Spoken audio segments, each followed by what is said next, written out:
Bien, tenemos en la puerta de las prioridades un tema constitucional, un tema legal, un tema político que resolver. Y es mandato de la ley y además responsabilidad ética y moral de toda la comunidad, de la sociedad, del gobierno y de los gobernados. Se trata de reemplazar al señor vicepresidente Otto Sonnenholster.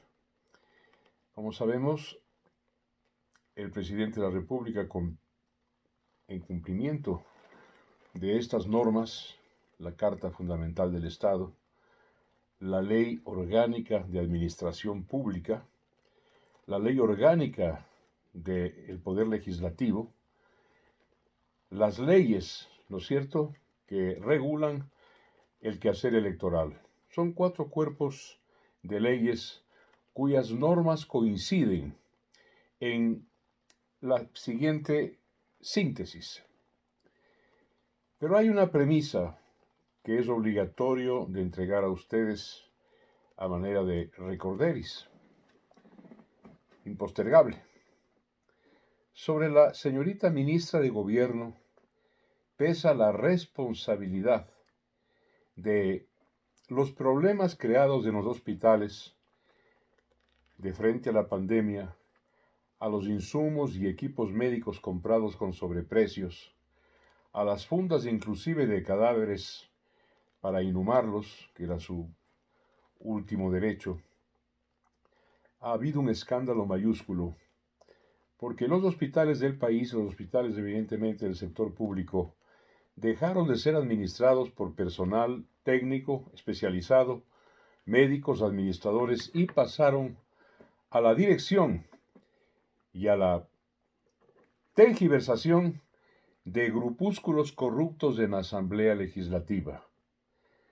El Ministerio de Gobierno carga con esa responsabilidad y debe responder ante ello. No hay otro órgano. Sabemos perfectamente que los votos en esa asamblea golpearon la puerta, o más bien dicho, el gobierno, el poder golpeó la puerta de votos corruptos para lograr la aprobación de la ley humanitaria y la ley de reordenamiento de las finanzas públicas. Es verdad, quien habla es testigo de cargo porque fue 4 veces legislador de la República y una vez, además, asambleísta constituyente. El tema con quien habla es que nunca perdió el tiempo allí ni vendió su conciencia a cambio de absolutamente ninguna dación, oferencia, negocio ilícito y lodoso con el Poder Ejecutivo. Nunca jamás. Sí, tengo el honor y la dignidad de enseñar mis manos limpias. Absolutamente.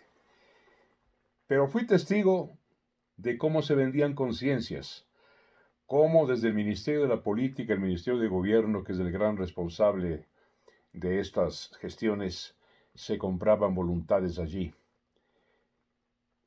Nunca estuvo bien eso era corrupción. Pero ahora, en términos y en condiciones de pandemia, no solo es corrupción, sino que es un crimen. Es un crimen. Y esa es la responsabilidad del Ministerio de la Política, haber entregado a corruptos legisladores que así vendieron su voto por estas 2 leyes que acabo de mencionar, ¿no es cierto?, y que degradaron, pudrieron la administración hospitalaria en circunstancias en que decenas de miles de ecuatorianos requerían pues atención responsable y atención técnica y atención especialmente barata. Esto por un lado. De otra parte, se ha cargado al pueblo ecuatoriano en situación de pandemia, lo cual era usual, también cargarle impuestos, subirle el IVA, más impuesto a la renta, impuesto a los consumos especiales, para mantener y para alimentar la avidez y la voracidad de un Estado obeso. Casi siempre fue así. Pero eso mismo, esa imposición de tributos, en situación desesperada y desesperante y angustiosa de pandemia, vuelve a ser también un crimen. No puede hacerse. No debe hacerse. Miren ustedes el ejemplo de todos los países del mundo, desde los más poderosos, pasando por los medianos, hasta los países en desarrollo. No se cargue impuestos a la gente en estas condiciones. Quiero volver a poner el ejemplo de Alemania. En Alemania la señora Merkel acaba de bajar el impuesto al IVA del 19 al 7%. Y no solamente Alemania. ¿Por qué? Porque cuando se le quita dinero a la gente para consumir y para demandar, bajan las recaudaciones del Estado y del fisco. Es una torpeza cargar con más impuestos bajo el membrete de que necesitamos dinero para el presupuesto o para el gasto. Es una torpeza, porque lo primero que se decrementa y que baja son las recaudaciones. Pero bueno, hay desempleo en el país, hay falta de ingresos, hay hambre como nunca, hay enfermedad. Y son estas condiciones singulares de pandemia, el dolor social, lo que convierte en inmoral, por lo menos eso, la subasta de los hospitales y la carga de más impuestos al pueblo ecuatoriano, porque no hay con qué pagarlos. No hay con qué pagarlos. Pero vamos a lo que vamos. Son estas guirnaldas las que adornan en este momento la figura de la titular del Ministerio de Gobierno y ahora candidata a la vicepresidencia de la República, y sin los votos suficientes en la Asamblea que le vayan a otorgar, ¿no es cierto?, necesita 72 votos para ungirse como la reemplazante del señor Otto Sonnenholzner. 72 votos. Y aquí viene lo de fondo. Viene la siguiente reflexión. No hay los votos, parece que no los va a haber.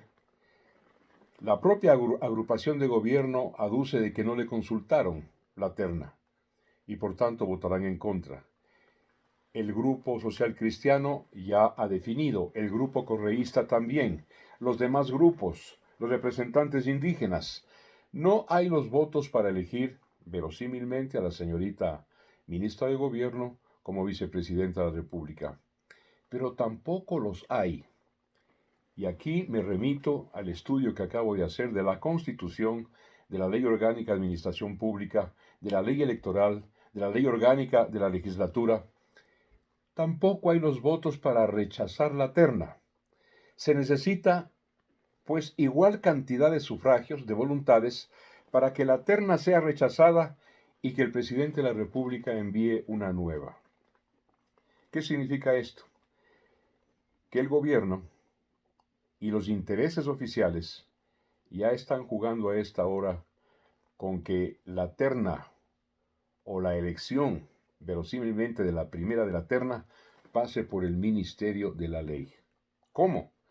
Pues me permito simplemente adelantar, me permito deducir por las coyunturas y las relaciones que tiene don Guillermo Lasso este momento y su partido, creo, con el gobierno nacional. El gobierno que preside el presidente Moreno tiene el mejor de los aliados este momento en don Guillermo Lasso y en su partido, creo.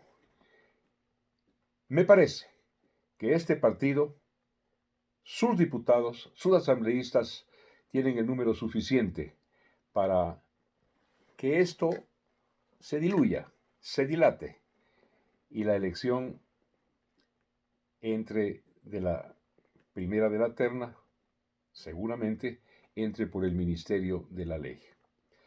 Así que, mis amigas y amigos, me he permitido entregar esta reflexión luego de revisar algunos cuerpos normativos que podrían definir esta situación y desenlazar este problema legal, constitucional y político que tenemos ad portas. Muchísimas gracias, mis amigas y amigos, por permitirme entregar a ustedes esta reflexión. Un abrazo para todos y hasta el día de mañana.